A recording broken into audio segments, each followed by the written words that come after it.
마침내 음속에 10배속으로 내려꽂히는 미사일을 대한민국이 공개했습니다. 지난 12월 3일 국방과학연구소는 국방과학기술대제전에서 초고속 비행체를 공개했습니다. 그런데 이 미사일이 공개되자마자 회장이 크게 소란스러워졌습니다. 초고속 비행체의 정체가 베일에 가려져 있던 극초음속 무기였기 때문인데요. ADD는 이날 한국이 개발 중인 극초음속 무기의 상세한 스펙과 대략적인 형상을 공개했습니다. 게다가 그 스펙이 정말 심상치가 않습니다. 러시아의 지르콘 미사일과 유사한 형상과 공개된 스펙을 고려할 때 미사일의 최대 속도가 음속의 10배에 근접하는 것은 물론 상당한 수준의 유도 능력이 있을 것으로 보입니다. 내년까지 시험 발사를 마무리 짓고 본격적인 전력화를 준비할 계획인데요. 사실상 시험 발사까지 몇 달 남지 않은 상황에 이렇게 세부 일정을 공공연하게 당당히 내놓았다는 것은 이미 한국은 이 모든 것을 개발 완료했을 것이라고 군 전문가들은 말하고 있습니다. 이번 미사일 공개는 주변국에게 한국을 가볍게 보지 말라는 메시지를 보내는 것이라는 평가가 지배적인데요. 실제로 반응도 그렇습니다. 이 미사일이 공개되기 직전 SNS를 통해 한국 게시물을 게재했던 일본 자위대가 발칵 뒤집혔습니다. 자위대는 지난 11월 30일 SNS를 통해 일본의 방공 능력을 자랑했습니다. 이는 급속도로 발전하는 한국의 미사일 전략에 대한 경고성 메시지로 착각할 만큼 한국을 겨냥한 내용이었습니다. 그런데 한국이 자신들을 아득히 뛰어넘는 극초음속 비행체를 공개한 것입니다. 현재 극초음속 무기를 요격할 수 있는 무기는 사실상 없다고 해도 과언이 아닙니다. 즉, 이 말 뜻은 일본이 완벽하다고 자랑하는 방공망을 한국은 얼마든지 뚫을 수 있다는 의미이기도 합니다. 한국이 이런 초대형 폭탄을 터뜨릴 줄 모르고 일본은 자신들의 방공망을 자랑한 지 일주일도 지나지 않아 한국이 극초음속 무기를 발표한 사건에 일본의 충격이 상당한데요. 그런데 그런 나라는 일본뿐만이 아닙니다. 중국도 긴장하고 있는 상황입니다. 얼마 전 대만의 호위함이 초음속 미사일 발사 테스트를 한 것에 짜증을 내고 있던 중국은 한국의 극초음속 무기 발표에 발칵 뒤집혔습니다. 한국이 개발 중인 극초음속 무기가 예정대로 순조롭게 개발된다면 중국의 북해함대, 동해함대 등 중국 해군의 절반 이상이 한국 극초음속 무기의 사정권에 들기 때문입니다. 하지만 국내 일각에서는 그래봤자 핵무기도 아니고 미사일 하나가 공개됐다고 중국과 일본 같은 대국들이 그렇게 호들갑을 떨겠냐는 의견도 상당합니다. 두 국가 모두 이미 극초음속 무기를 가졌거나 한창 개발 중인데 한국이 비슷한 무기를 만들었다고 겁을 낼 리가 없다는 것이죠. 그런데 그렇지가 않습니다. 현재 기술력으로 방어 불가 무기라는 극초음속 무기의 특성을 고려할 때 일단 한국이 극초음속 무기를 만들면 자신들도 막을 방법이 없다는 것을 잘 알고 있습니다. 한국이 극초음속 무기를 개발할 것이라는 예상은 했지만 너무 갑작스레 등장한 한국의 초고속 비행체에 대한 성능에 궁금한 분들이 많으십니다. 그래서 준비했습니다. 오늘은 한국이 개발한 극초음속 무기를 정밀 분석해 보겠습니다.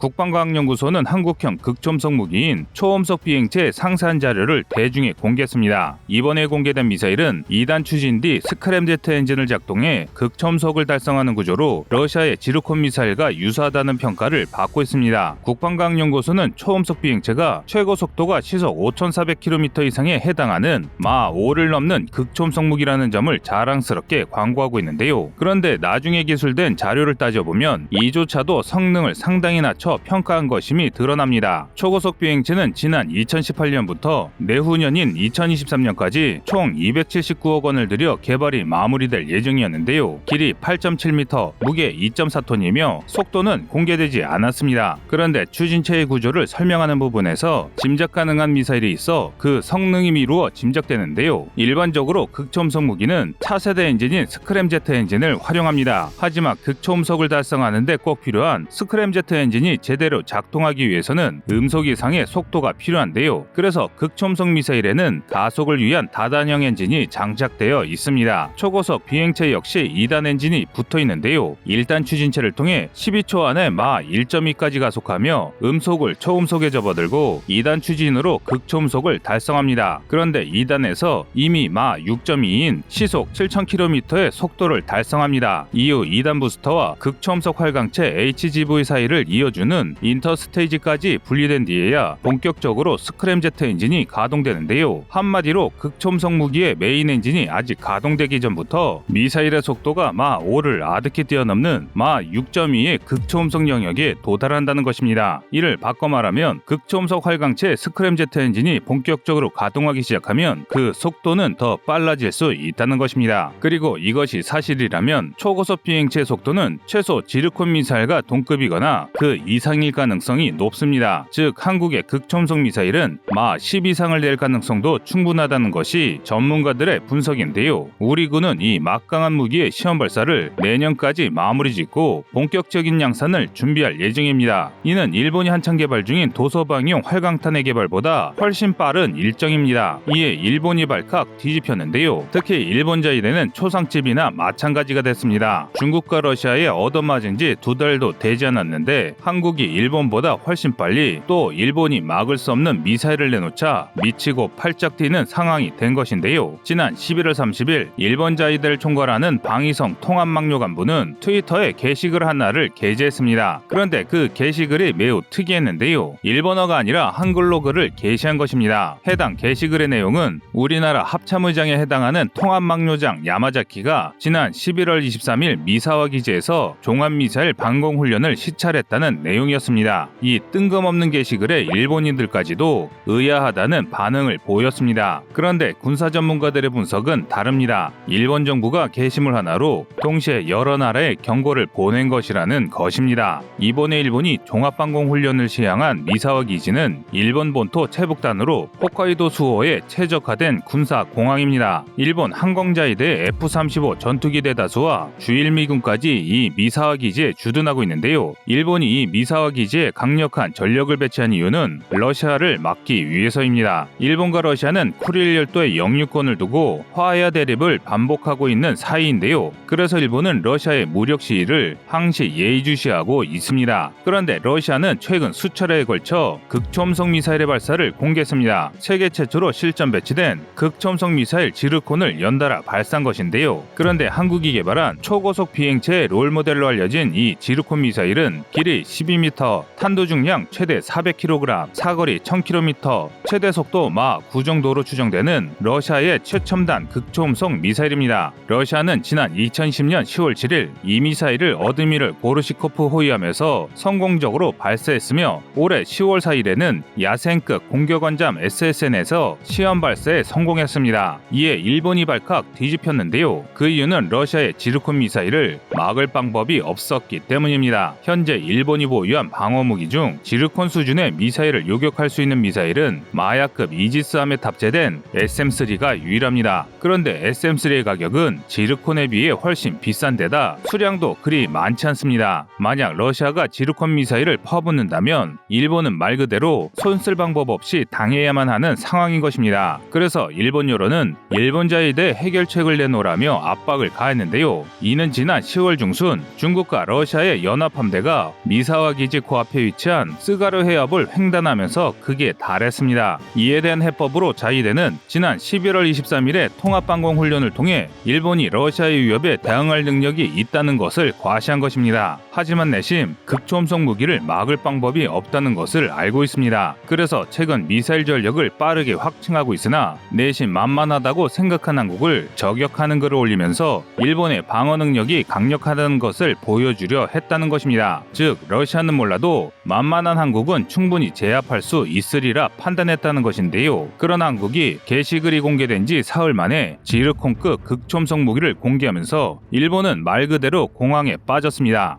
일본이 만들지 못한 미사일을 한국은 이미 거의 개발 완성 단계까지 성공했기 때문입니다. 현재 일본은 2023년까지 극초음속 비행이 가능한 도서방용 활공탄을 개발한 뒤 다시 이를 웨이브 라이더 형상으로 개조할 예정이었습니다. 웨이브 라이더 형상은 이번에 공개된 초음속 비행체처럼 발사 단계에서 별도의 캡이 없이 바로 극초음속 활강체가 노출되어 있는 형상인데요. 속도면에서 이점이 크나 쉽게 만들기 어려운 기술입니다. 그래서 일본도 당장 단계를 나눠 개발을 진행 중인데, 그런 상황에서 한국이 갑자기 덜컥 웨이브라이더형 극초음속 미사일을 내놓은 것입니다. 이에 따라 한국이 일본을 미사일 기술로는 완전히 압도하기 시작했다는 평가가 일각에서 흘러나오고 있는 실정입니다. 상황이 이렇게 되자 중국 역시 한국의 극초음속 무기에 크게 긴장하고 있습니다. 미국마저 앞다오는 세계 정상급 극초음속 미사일을 보유한 중국이라 할지라도 한국의 극초음속 무기를 막을 방법이 없기 때문인데요. 중국은 이미 지난 2017년 극초음속 활강차를 탑재한 둥펑 17을 공개한 극초음속 강국입니다. 최근에는 극초음속 활강체에서 비행 중 다른 극초음속 물체를 분리하는 획기적인 기술을 개발했습니다. 이는 미국조차 불가능하다고 판단했던 기술로, 만약 이 기술이 완성된다면 극초음속으로 비행하는 순항미사일에 다탄두탄을 장비해 극초음속 다탄두 순항미사일을 개발할 수 있게 됩니다. 이는 현존 기술로 방어가 불가능한 궁극의 절대병기나 마찬가지인데요. 극초음속 무기 개발을 등한시하던 미국이 최근 서둘러 극초음속 무기 개발을 다시 시작한 것도 오랜 투자로 막강한 기술력을 확보한 중국에 대항하기 위해서입니다. 그런데 중국이 극초음속 무기를 성공적으로 개발할 수 있었던 것은 막대한 자본과 10년 이상의 연구 덕입니다. 미국의 항모전단에 대항하기 위해 사활을 걸고 개발했기에 겨우 기술을 확보한 것인데요. 하지만 아직 실전 배치가 가능한 수준의 극초음속 무기를 양산하지는 못하고 있습니다. 그리고 그런 상황에서 내심 미국의 하수인에 불과하다고 생각했던 한국이 갑자기 덜컥 극초음속 무기를 만들어버리니 중국도 기가 찰 노릇인 것입니다. 이에 중국 군부는 난리가 났습니다. 바로 한국의 초음속 비행체 성능이 적어도 지르콘급으로 추정된다는 전문가들의 의견 때문입니다. 이 초고속 비행체 사거리를 지르콘의 최대 사거리인 1000km 기준으로 잡는다면 중국의 북해함대, 동해함대 모항인 리순, 칭따오, 닝보가 한국의 사정권에 들어가는데, 이는 중국 함대의 절반이 넘는 핵심 전력이 한국의 사정권 안에 들어간다는 것입니다. 그래서 중국의 군 전문가들은 만약 한국이 본격적으로 극초음속 무기를 양산하기 시작하면 중국 함대는 한국의 허락 없이 서해 앞바다를 항해할 수 없을 것이라 평가하고 있습니다. 그런데 한국의 충격적인 행보는 이뿐만이 아닙니다. 비슷한 시기에 배치될 L센까지 성공적으로 양산이 시작되면 중국은 더 이상 한국을 상대로 단 한치도 양보하지 않는 전략 외교를 할 수 없을 것인데요. 옛 송나라가 고려에 절절맨 것처럼 이제 중국은 한국에 많은 것을 양보하게 될 것입니다.